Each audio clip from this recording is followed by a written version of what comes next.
tell us about your father's influence on you on your life. Give more than you take. Give more than you take. If He was a giver. he was a giver, if you can, and when I say give, I don't necessarily mean even anything, anything like money or things or stuff like that. Just your attention, your time. You Right. understand? Give more than you can take. I understand? No matter who the person is, just give. Give with a willing heart. Don't think about it. I, I've given my precious time to people who I know wouldn't do the same for me. I understand? But I've learned from him that just give. Just do it. I understand? Just do it. Um, Yes, Go sir. ahead. I was that is something that a lot of us need to have. For some of us, it's a gift. For some of us, my second mom, um, I I think she has given everything that, sometimes I think she gives too much. But then one day she said to me that, this is my gift. And, it's something that I can't help. It's a part of me. I've seen her employ people to work, and she pays them to work. She provides a tool for them to work, and she feeds them. No, I'm being honest with you. And, I would say, uh, mommy, um, don't you think that's you're doing too much? I mean, Yeah. you're to work, you're Not too much, feeding man.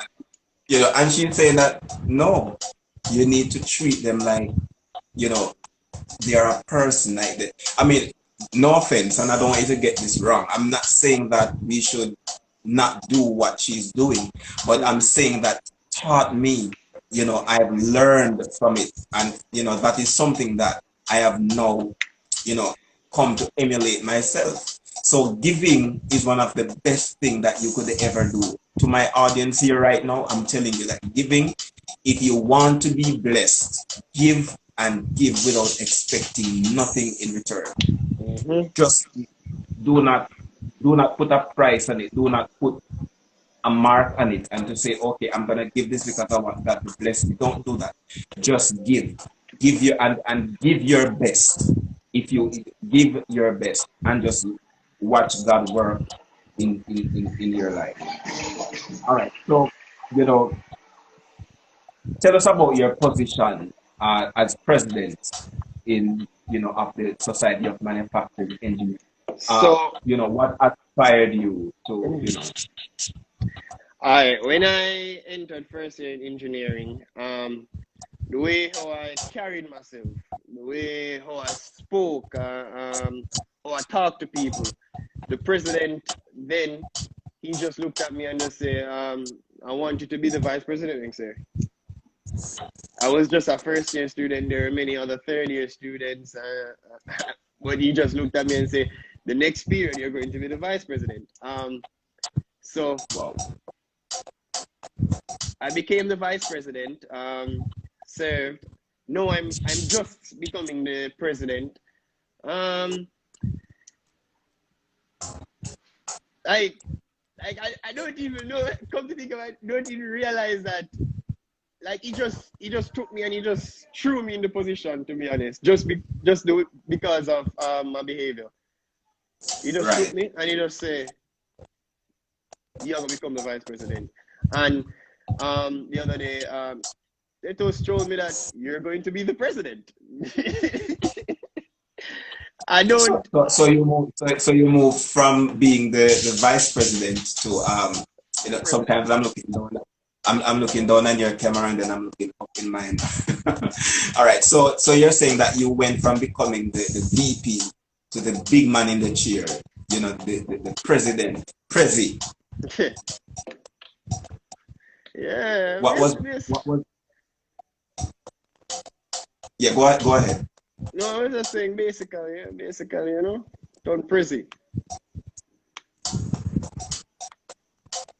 What you're saying now? So how has that how has that changed your life? I mean, that's that's a major role in any organization to become the president of a club or a company, you know. I mean, how has that changed your life in terms of leadership and all of that?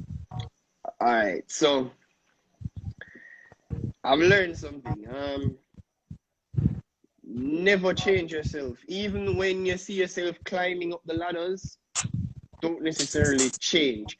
Because you see when you change, you're putting out a false image, a fake part of it. That's not you. So just continue to be myself. How me that normally say, oh, I'm gonna tell people so, for do this, or I'm gonna tell them for do that, or you know, just be me. And I'm one of those persons. If say you're the secretary of my organization, and I say I need and I need an Excel file of all the people that work in the company, and I realize that you're kind of taking too long. I'll sit down, I'll do it Right. myself.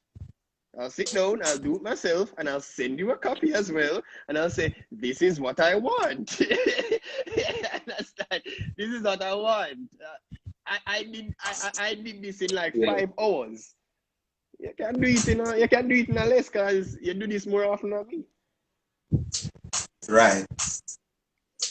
So, Well, I mean, you know, a lot of persons tend to, you know, abuse power. You know, I have seen you know, I have known persons who, you know, lose their very friends because they they came from nothing together, and you know, he or she arrived at something, and then you know, even the same people that have supported them, you know, in reaching to where they are, you know, they turn their backs on them because you know they can drive something hype, and you know they can manage to live in a upscale apartment, and you know the lifestyle has changed. And you know, one of the things that I admire about you, Devon, as a young man, is the fact that you have been making strides. You have been climbing the ladder. And you know, even though you have been climbing the ladder, it hasn't changed your personality or who you are. You know, you could be here speaking proper English now, but guess what? You're just being cool. You know, you're throwing a few lines of English here and there. You know, I remember gone were the days when you know I would have never thought that I would have heard patois on national television or radio. And you know, I just think that I could add up to those people, but guess what? Society has changed, and here we are. So you know, it has been a good move. I don't see, you know, weird enough. I don't like when everyone is in a room just speaking standard English like that. Reason being, I know they are not at ease. I know they are not at ease. I know when everybody is All just, right, you know, all right. Have a good one at the ones. I have online classes. All right. Nice for having you. Please follow us here at the talk show, the Power Hour Talk Show, and stay tuned for our next show. All right. Yes. so, and I'm one of those persons where no matter who you are, no matter who you be, you can approach me and just talk to me. Just as long as you not come to me with with foolish argument, you can come to me and talk to me any day, anytime. Mega answer.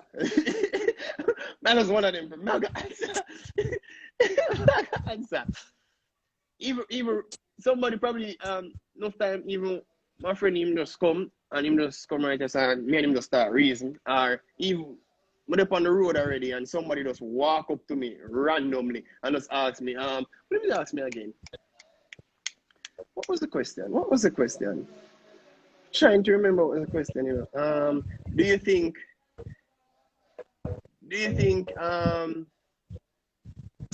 everyone should go to university? Because I think I was in a UTech shirt. Do you think everyone should go to university? And me and this you just stand up right now and have like a 2 hour long conversation. Man, miss my class.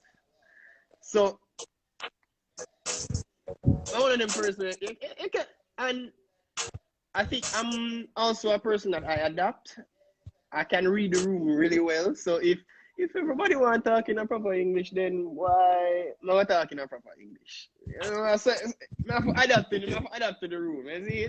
And I don't really like formalities because I think people are unease. I think people are unease when you're just sitting down, everybody just yeah, everybody must be unease by doing. I don't see you comfortable. Oh, are you comfortable doing that? How? Well, people, all right. We just have to understand. My take on that is that we just have to understand that in our society we have different people from different walks of life. You have you will have people who they will never speak English in their entire life, and then you'll have some university graduates or some. I mean, there are parents who scold children for speaking properly while raising them in the home, and you have Jamaicans in our island who don't know how to speak patois. It sounds foreign to them, and when you speak patois, they can't understand what you're saying in Jamaica. So trust me, it's here. All right. What inspired you to start 876 Apparel? You have went from being you went to high school, you have went through the struggles. Uh, some of your school days was very bitter. Some I'm sorry, bittersweet, but you managed to prevail, and here you are today.